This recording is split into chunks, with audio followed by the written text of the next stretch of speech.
I am Moira O'Neill. I'm Head of Personal Finance at Interactive Investor. So the Investor Service Plan is our core plan for investors who are looking for the best choice and insight into the markets.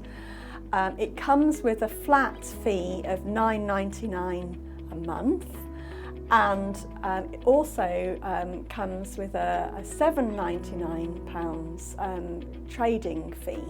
The plan comes with a free trading credit of $7.99 a month, and that means you can buy or sell one of your holdings every month, and that's a really great thing because it allows you to actively manage your investments, and we would encourage investors to be doing that.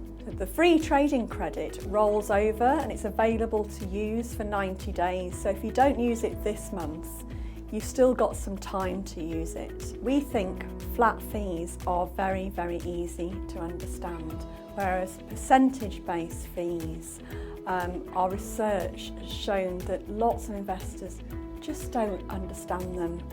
Independent research conducted for us showed that the benefit of the flat fee actually amounts to £30,000 over a period of 30 years when compared with some of our competitors. Now, people might not think that small amounts of money today can make such a big difference. They really can. You should be very conscious of keeping your costs low, because at retirement, an extra £30,000 is going to mean a huge deal. It's going to enable you to do all sorts of things that you might otherwise not be able to do.